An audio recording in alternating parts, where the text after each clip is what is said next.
Today I'm going to be doing a very unfair comparison of two very interesting guitars.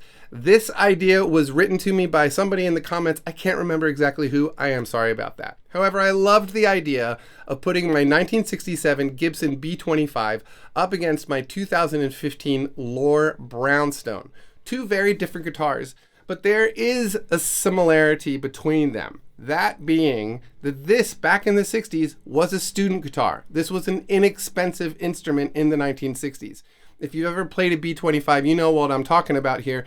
The neck is super narrow. It's clearly made for smaller people with smaller hands. However, if you're lucky enough to find one of these used at a decent price, snatch it up. Great little guitars. They're great for recording.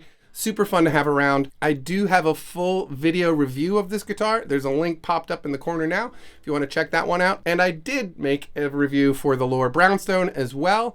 And there's a link above my head. And I'll leave the links in the more info area for you guys. Now, the last thing I should mention before I play, I'm recording everything, no EQ, no compression, and it's all coming through my brand new AKG 414 XLS. I love it. I love it. Anyway, let's get to the playing part, shall we?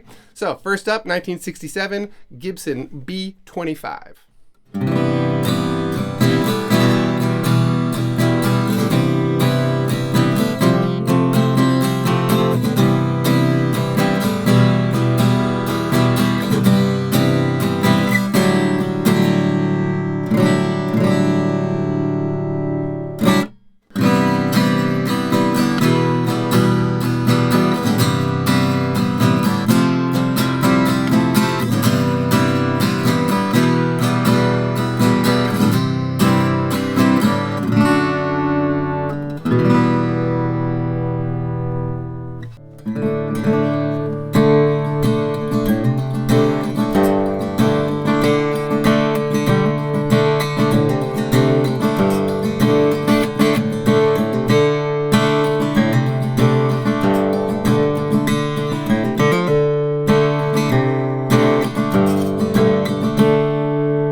All right, so at this point, I'm sure you've already been able to hear a couple of differences. Now, aside from the playing differences, like the action on this one's a little bit better, the neck is wider, better for my hands, all that kind of stuff. Here's what I'm hearing in the room, okay? So this guitar is a little bit more warm, okay? This is a mahogany guitar, so there's definitely going to be that. This has got a spruce top, whereas this has got a mahogany top, right? That's going to be a huge difference.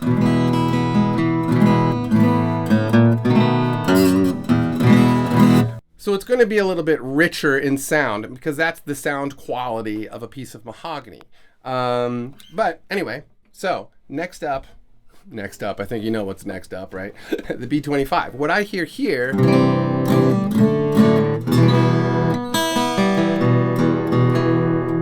is a brutally out of... Now what I hear coming from the B25 is a much more mid-range heavy sound, right? There's a lot more mids coming out of this guitar. There is some low end, but just because of the overall size, the depth of the guitars is a little bit different. The bout is a little bit smaller on this guitar. It's going to have less low end. I know that.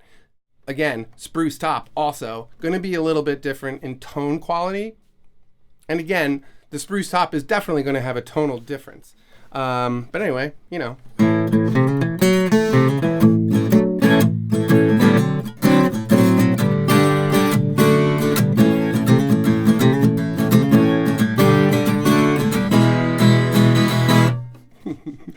You know, there's really, like, do I like one better than the other? Personally, no. I like them both very much. I think they're both very nice sounding guitars. Now, of course, the price difference is going to be huge. I was super, super, super lucky and got this for like $250. It was used. I found some guy who didn't know what he had when he was selling it, and I didn't really feel like being like, hey, you know, you could charge a lot more for that, right? The brownstone, I think, retails for around $200 or $300. So in my head, they're about the same price, but you'll never find a B20. Well, not never, but it's pretty rare that you're able to find a B25 for such a good deal. But they do exist. Every now and then you'll find somebody who doesn't really know anything about guitars who's selling a guitar. Those are my favorite people who sell guitars.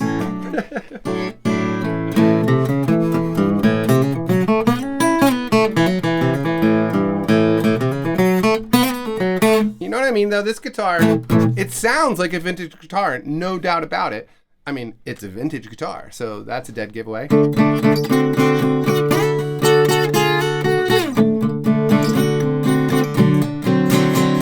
It's just, I love this little guitar, and I've used that Gibson on a bunch of different recordings. It's just a great thing. This guitar, now let's put it this way. If I was just going to be sitting around the living room and wanted to play one of these guitars, I would most likely grab the Loar. To be perfectly honest, it's a little bit easier to play. It's a lot easier to keep in tune. The tuners on this one need to be replaced. They're stiff, and I don't know if it's the tuners or what, but it doesn't always stay in tune. This guitar stays in tune. I like that.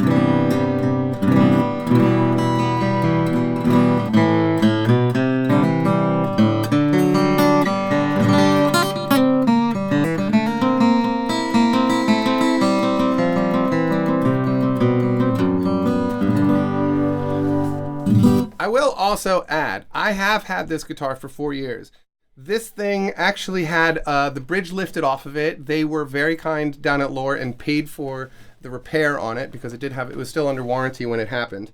But the bridge was lifted off of it for like a good year and a half. So I never actually played it, obviously, during that time. I finally had it repaired, and when I got it back, it had changed tone quite a bit since the last time I'd played it. I was really surprised.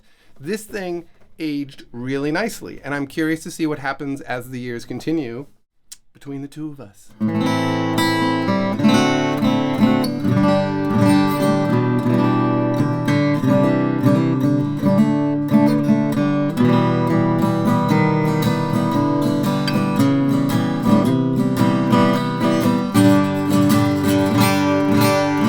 This truly does sound like a more modern guitar. There's just no doubt about it. A lot of things have happened since the 60s as far as the discoveries about material, construction. In general, we've come a long way. People who build guitars have come a long way. They know more, and they're doing great work. And don't be afraid of these little inexpensive Loars. I think they're really fine guitars for what they are, for the money you pay. The instrument you get is totally solid. It's a very nice guitar. Sure, the bridge lifted off.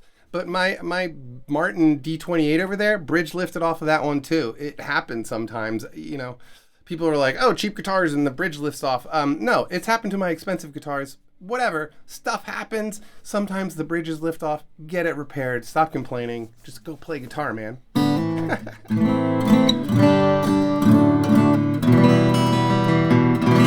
Well, you guys, I think that's about all you are going to require as far as a versus video, this guitar versus that guitar.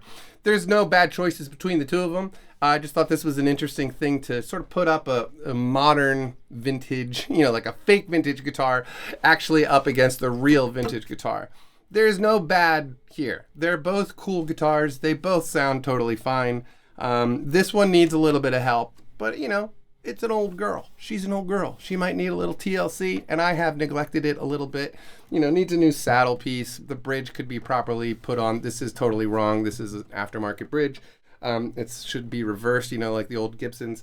It could use frets. It could use tuners. It could use some TLC. But I kind of enjoy it the way it is. It's kind of, kind of fun that it's all original. The old tuners and everything. Whoever put this on a long time ago, it's got holes all over it because people, I don't know, put a pick guard and there was a pickup on it when I got it. I ripped all that stuff out immediately.